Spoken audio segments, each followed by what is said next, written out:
The morning sun cast long shadows across the domed cities of Apex 7 when the ships appeared in the sky. Captain Rex Miller was drinking his coffee on the observation deck of the defense station when the alarms began screaming. Unknown vessels. Dropping out of hyperspace, his communications officer called out, 15 ships, Captain. They're big. Rex set down his cup and moved to the tactical display. The ships were unlike anything in the database. Crystalline hulls that seemed to bend light around them, elegant curves that spoke of technology far beyond human understanding. They hung in space like deadly jewels, silent and waiting. Hail them, Rex ordered. Static filled the comm channels. Then, without warning, the lead ship fired. The plasma beam carved through Apex 7's main power station, like a knife through paper. The explosion lit up the dawn sky as 50,000 people suddenly found themselves in darkness. All units, this is Defense Command, Rex shouted into his comm. We are under attack. Repeat, we are under attack. Dr. Lisa Kane was in her laboratory, studying ancient artifacts when the lights went out. Emergency power kicked in seconds later, bathing everything in red light. She grabbed her research data and ran for the evacuation protocols she hoped she would never need to use. In the deep mines beneath the colony, Tom Harris felt the ground shake. His mining crew looked up from their work as dust fell from the tunnel ceiling. What was that? Asked one of his men. Tom checked his scanner. Seismic activity. But this isn't earthquake country. He paused as another tremor ran through the rock.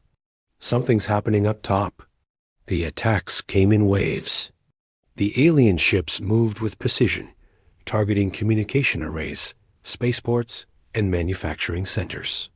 They weren't trying to kill everyone at once. They were dismantling human civilization piece by piece. Rex launched every fighter and defense drone he had. The pilots were brave, but their weapons barely scratched the alien hulls. The enemy ships moved like they were dancing, avoiding most attacks while returning fire with devastating accuracy. Admiral Stone needs to know about this, Rex told his remaining crew. Send a hyperspace burst to Fleet Command. Tell them the hegemony has found us. The message streaked toward human space as the first dome cracked under alien fire. Tom's mining crew was trapped when the tunnel entrance collapsed. The explosion above had caused a cave-in, sealing them in the deepest part of the mine complex. But as they dug through the rubble, Tom's lights revealed something impossible. Carved into the rock wall were symbols unlike anything he had ever seen. They were old, far older than human presence on this world. The carvings showed creatures with wings and scales, beings that looked like the dragons from ancient Earth stories. But these dragons flew between stars. Look at this, Tom called to his crew. The symbols seemed to tell a story of a great civilization that had once ruled the galaxy. A civilization that had disappeared long before humans ever left their home. World. His scanner detected metal behind the carved wall. Ancient metal that registered as unknown alloys. Above ground. The evacuation was chaos. Dr. Kane helped load civilians onto cargo ships while Rex coordinated the defense from his bunker. The alien attack was methodical, terrifying in its efficiency. They're not just attacking us, Lisa said as she reviewed incoming reports.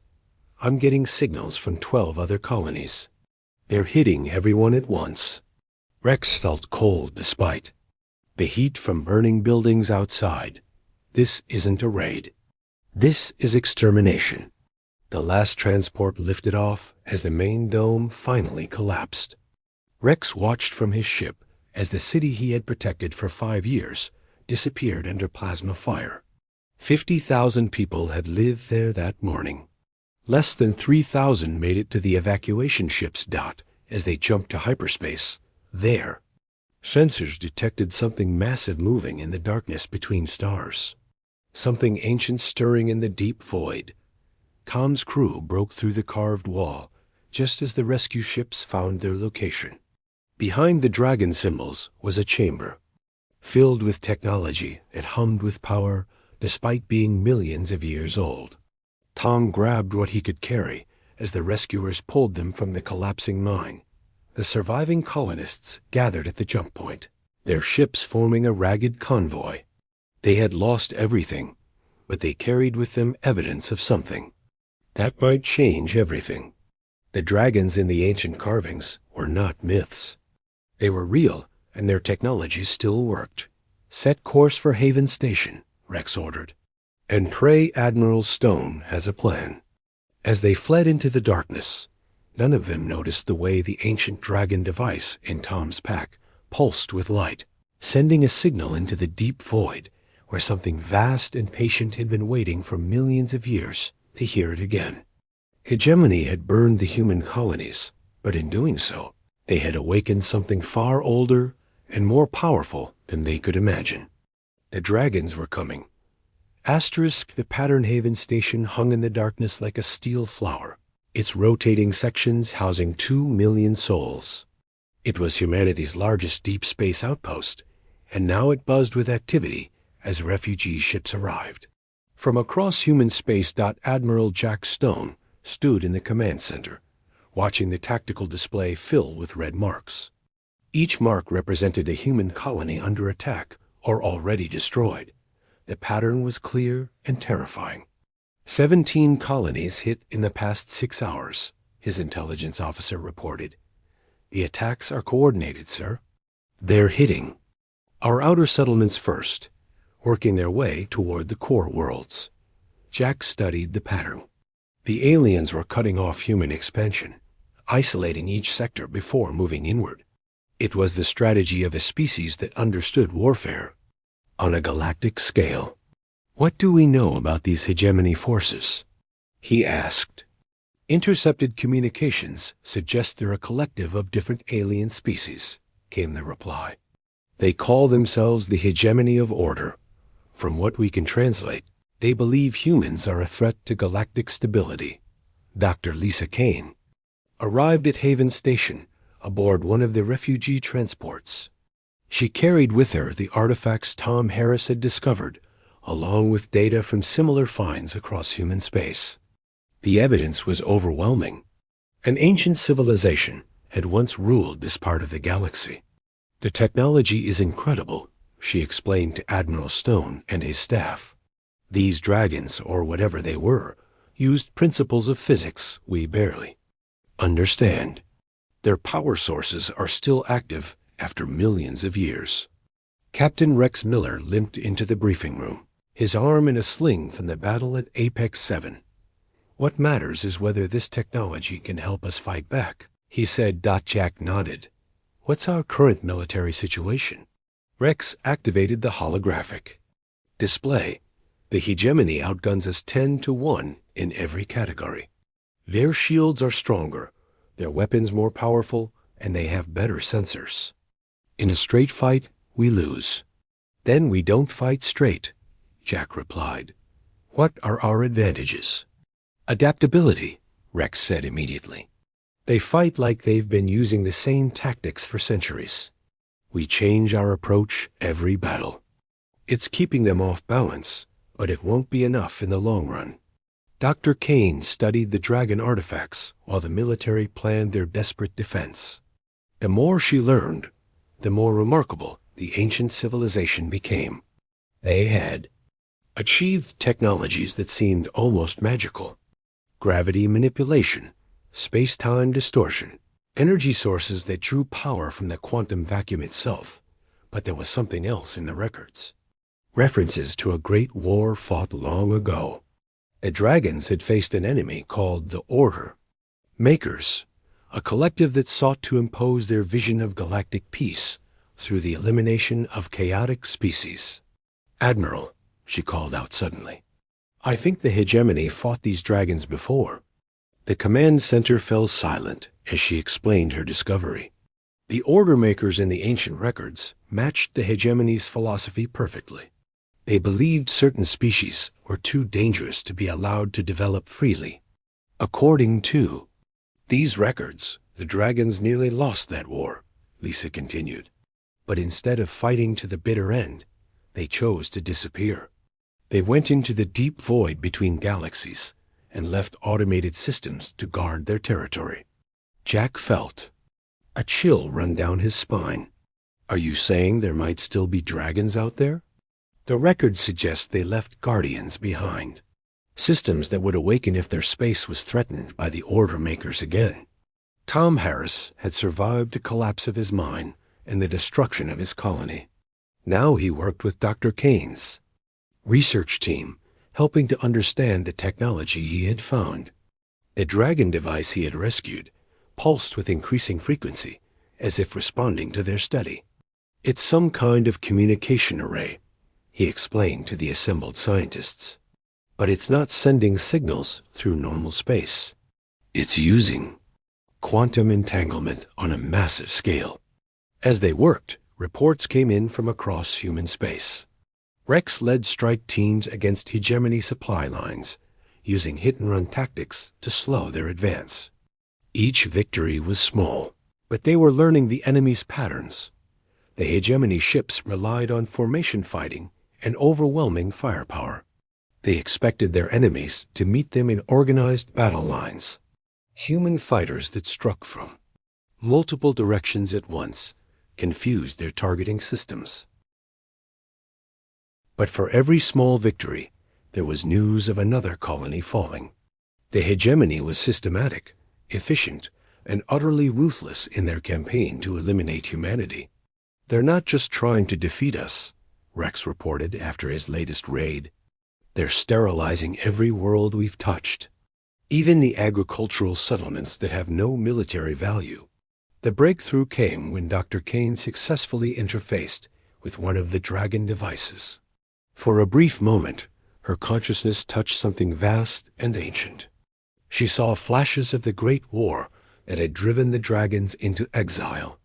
She saw worlds burning and civilizations falling as the Order Makers imposed their vision of cosmic peace through extinction. They're afraid, she gasped as the connection broke. The hegemony is afraid of us. They see humans as another dragon-like species, one that might grow powerful enough to challenge their authority. Admiral Stone made the decision that would change everything. Doctor, can you activate that communication system? Lisa looked at the dragon device, its alien symbols now glowing with power. I think so, but I have no idea what might answer.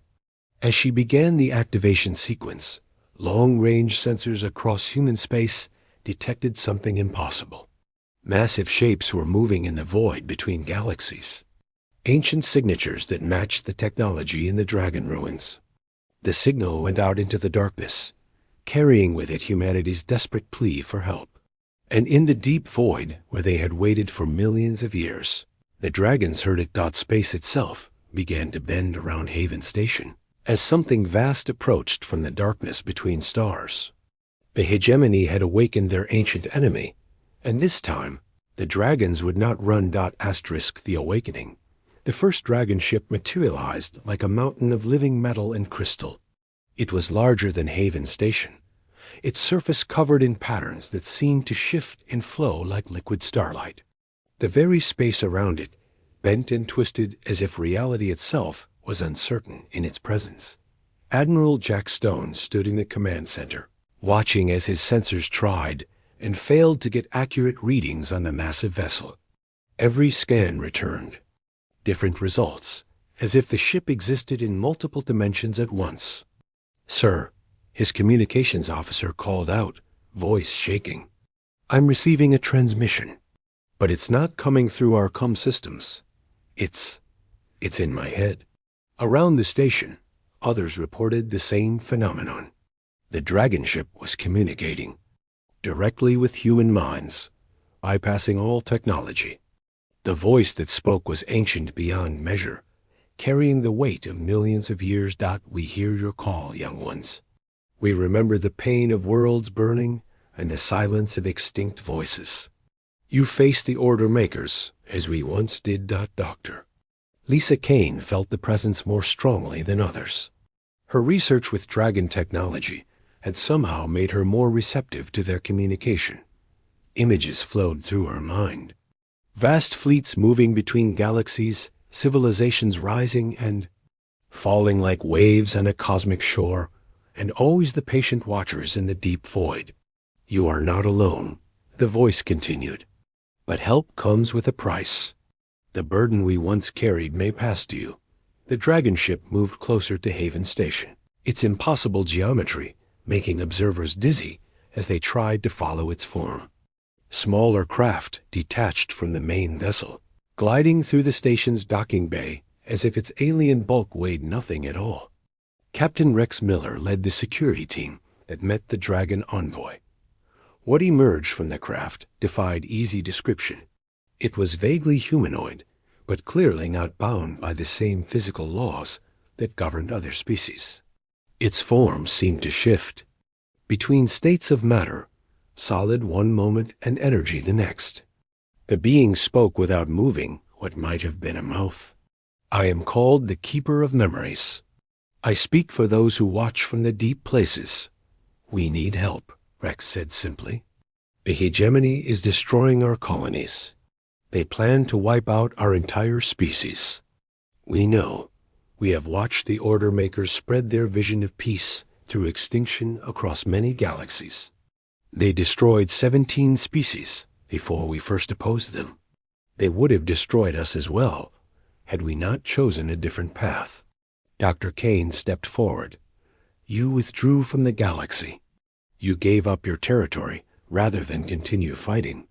We evolved beyond the need for territory. But you are not yet ready for such transcendence. The question is whether you are ready for the responsibility of opposing the Order Makers." The Keeper shared with them a vision of the ancient war. The dragons had possessed technology that could reshape matter and energy at will. They could have crushed the hegemony utterly, but the cost would have been the destruction of countless innocent worlds caught between the two forces. "Power brings temptation," the Keeper explained. "We nearly became the very thing we fought against. Only by withdrawing did we avoid that fate." Admiral Stone joined the meeting, his senior staff trailing behind. "What are you offering us?" "A choice. We will end the threat the Order Makers pose to your species. But first, you must prove you will not repeat our mistakes. Power without wisdom destroys both wielder and victim. The test came sooner than anyone expected. Rex's strike teams had captured a damaged hegemony command ship near the Vega system. Standard protocol would be to extract intelligence and destroy the vessel. But the Dragon Keeper made a different suggestion. Show us what humans do with helpless enemies.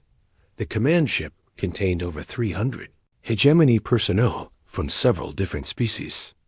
They were wounded, frightened, and expecting to die. Human military doctrine called for interrogation of prisoners, but these aliens had just finished burning human colonies. Rex stood on the bridge of his flagship, looking at the tactical display showing the crippled enemy vessel. His crews wanted revenge. After watching their homes burn, they wanted to make the aliens suffer as humans had suffered. "Sir," his tactical officer said quietly, "we could make it look like an accident. No one would question it." Rex thought of Apex 7 of the 50,000 civilians who had died in the attack. It would be so easy to give the order, so satisfying to watch the enemy ship break apart. Instead, he opened a channel to the hegemony vessel. "This is Captain Miller of the Human Defense Force. Prepare to be boarded. We're coming to help your wounded." The reaction among his crew was immediate and divided. Some understood the gesture. Others questioned his sanity. But Rex had seen the Dragon Keeper watching from the shadows, and he understood this was more than just a military decision. Human. Medics worked alongside captured hegemony personnel to save lives that could just as easily have been lost. Dr. Kane studied the alien wounded, learning about species she had only seen in combat reports. They were not monsters. They were soldiers following orders, just like the humans they had fought. "Interesting," the Keeper observed. "You show mercy to those who would show you none. It's what makes us human, Lisa replied. The ability to choose compassion over vengeance. The Dragon ship broadcast the rescue operation across its network, sending the images to other Keeper vessels hidden throughout the galaxy. For the first time in millions of years, they saw a species choose mercy over revenge when given the power to destroy their enemies. Perhaps you are ready after all, the Keeper said.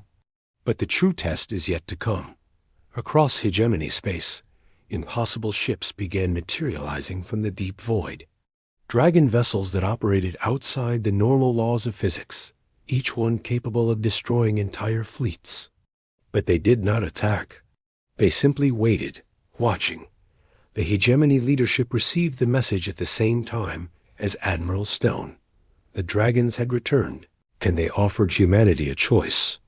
The order makers could be destroyed completely, eliminated as they had tried to eliminate so many others. Or humanity could propose a different solution.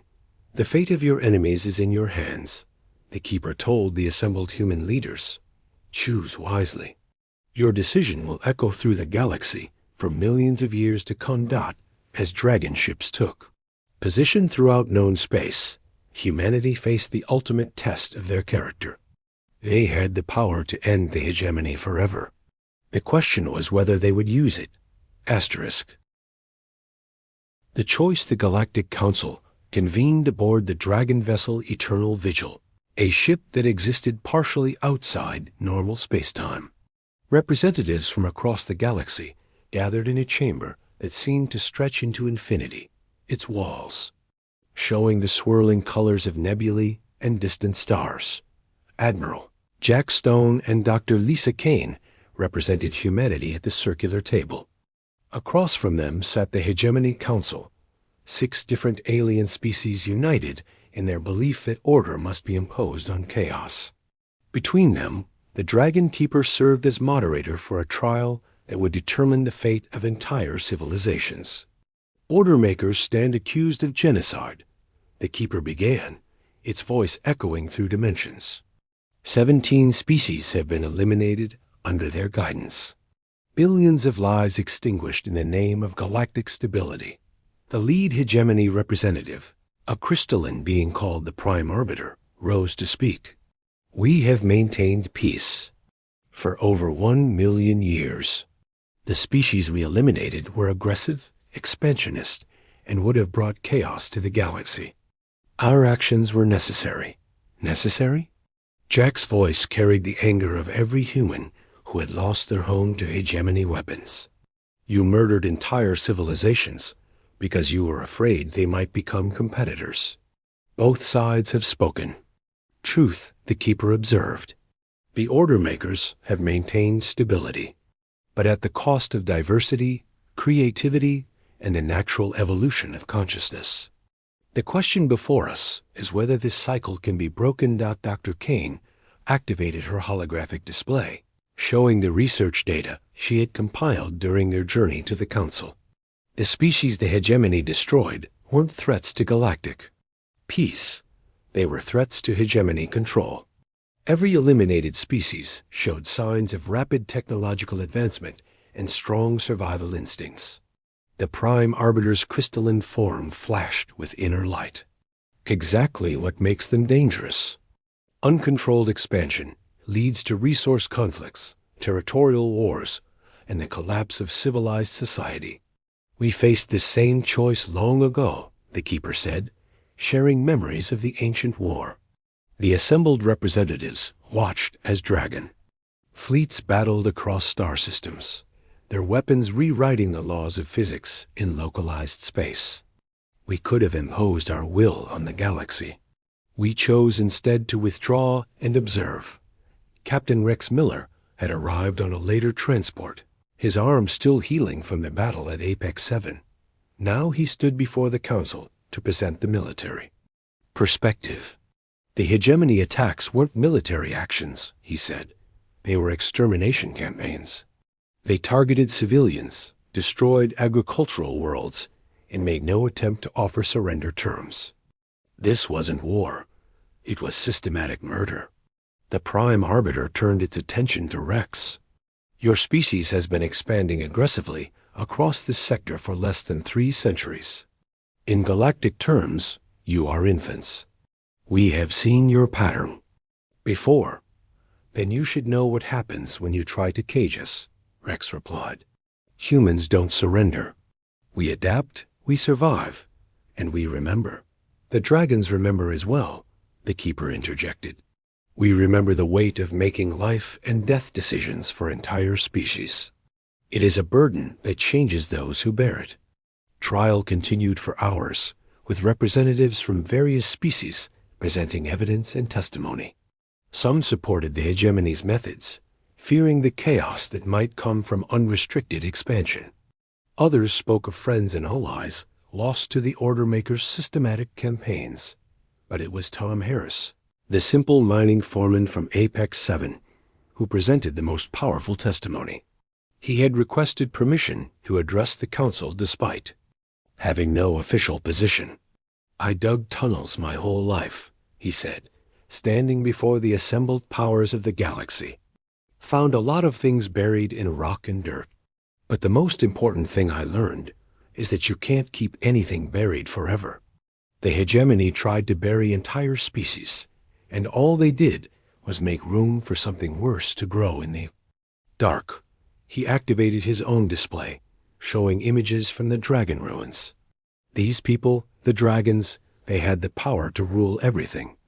But they chose to step back. That's real strength, knowing when not to use your power. The human speaks wisdom, the Keeper acknowledged. But wisdom must be paired with action. The Order Makers will not change their nature simply because they are defeated. The question is what replaces their system of control. Dr. Kane stood up, her years of research crystallizing into a moment of clarity. We propose a new approach. Instead of eliminating the hegemony species, we integrate them into a truly cooperative galactic community.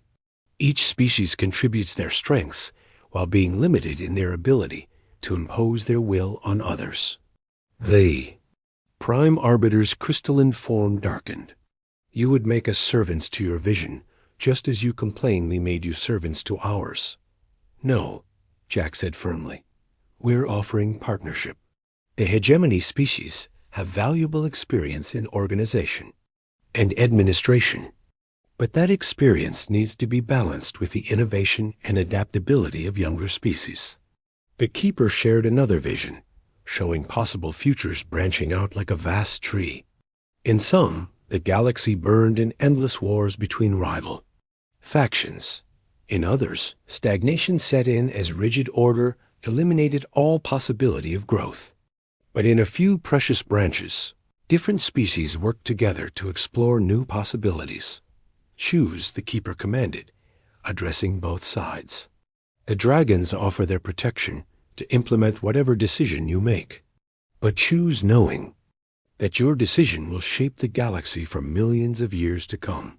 The Prime Arbiter conferred with the other hegemony, representatives in their harmonic language. Finally, they reached their decision. We accept the human proposal, the Prime Arbiter said, its voice carrying the weight of 1,000,000 years of certainty, cracking under pressure. But we require guarantees, safeguards against the chaos we have spent so long preventing. Jack nodded. We'll work together to build those safeguards. But they'll be based on cooperation, not domination. The choice is made, the Keeper announced. Humans will bear the responsibility of galactic leadership. The dragons will provide guidance and intervention only when requested. The Order Makers will adapt to a new role or face the consequences of their refusal to change.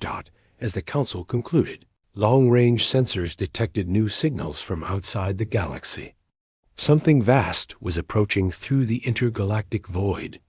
The external threat that had driven the dragons to create the hegemony system was returning. Your first test begins now, the Keeper warned. External enemies approach who recognize no authority but strength. The galaxy must stand united or fall divided. Humanity had chosen mercy over vengeance and cooperation over domination. Now they would discover if those choices were wise or fatal, as an ancient enemy prepared to test their new leadership against the fires of war. Asterisk. The new dawned 6 months after the Galactic Council. The changes were visible everywhere. On the rebuilt world of New Apex, humans and former hegemony species worked side by side to construct cities that blended different architectural philosophies. The crystalline towers favored by the Arbiters rose alongside the flowing organic structures humans preferred.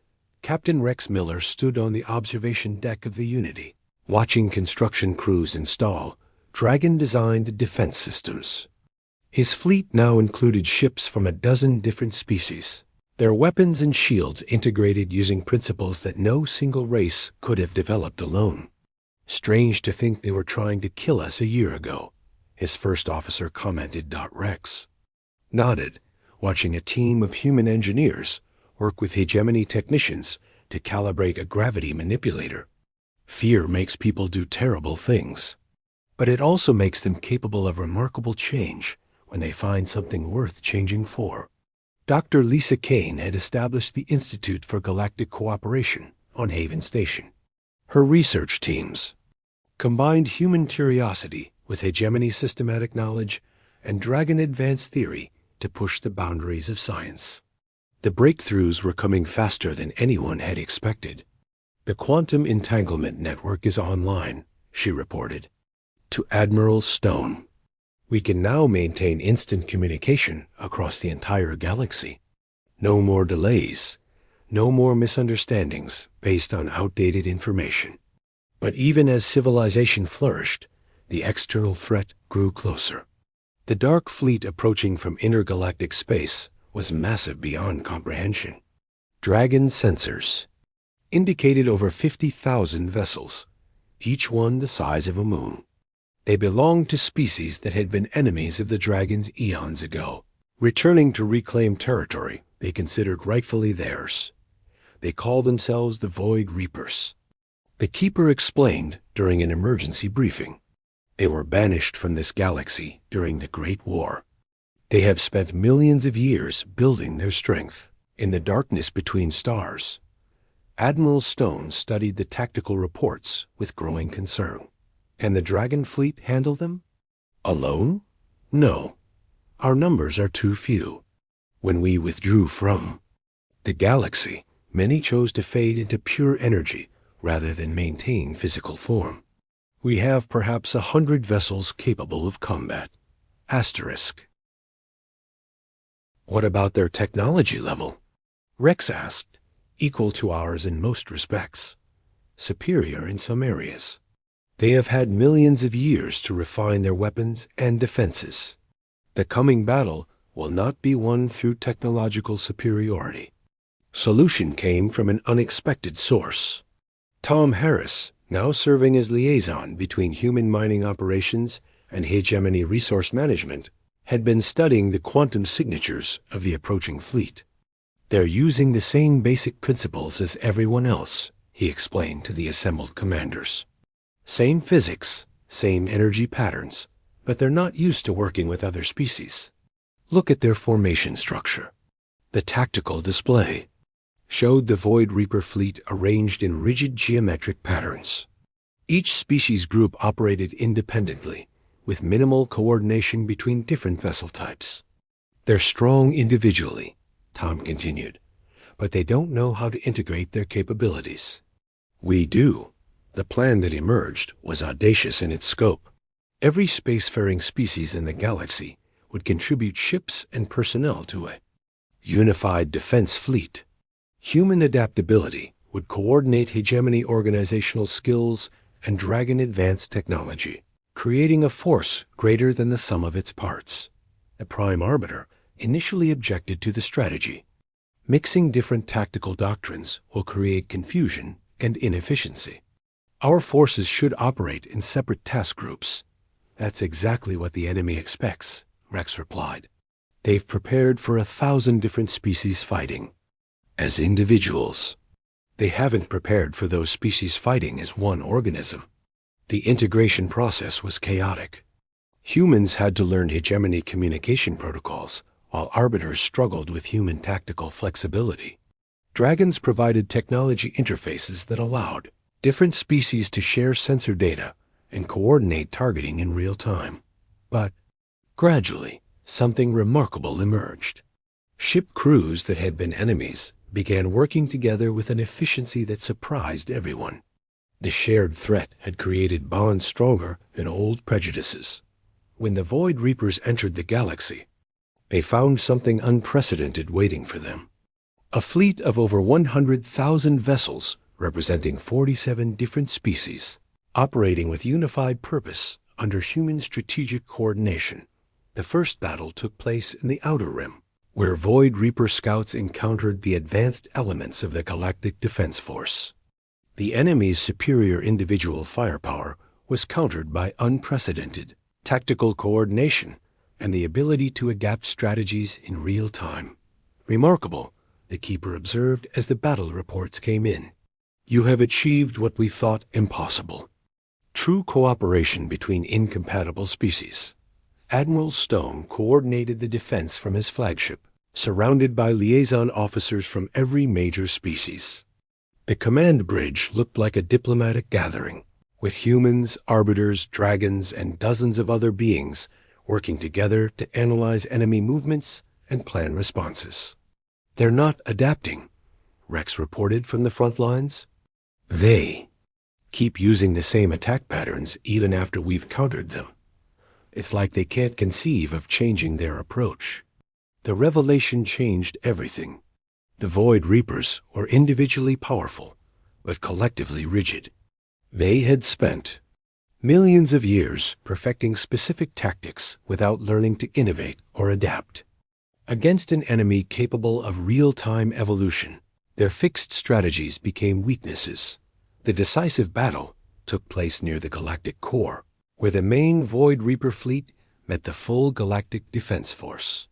For 3 days, space burned, with energies that distorted reality itself. But the outcome was never really in doubt. The Void Reapers fought as they always had, each species group executing predetermined strategies with mechanical precision. The galactic fleet fought as a living organism, adapting to threats, covering weaknesses, and exploiting opportunities with fluid grace. When the enemy fleet finally withdrew into the intergalactic void, they left behind a galaxy forever changed. The species that had fought together now understood that their differences were strengths rather than weaknesses. You have succeeded where we failed, the Keeper told the assembled leaders as the victory celebrations began. You have learned to unite without uniformity, to cooperate without conquest. The galaxy is safe in your hands. Dr. Kane stood on Haven Station, watching ships from dozens of worlds returning home. The Institute's research projects now included scientists from every major species, working on problems no single race could solve alone. Tom Harris had returned to mining, but now he explored asteroids in distant systems as part of joint ventures between human corporations and hegemony collectives. The tunnels he dug connected different worlds and different peoples. Captain Rex Miller commanded the new Galactic Patrol, keeping peace through cooperation rather than domination. His crews were living proof that former enemies could become trusted allies when they found common cause. And in the deep void between galaxies, ancient watchers prepared for their final journey. The dragons had found a species worthy of carrying their burden.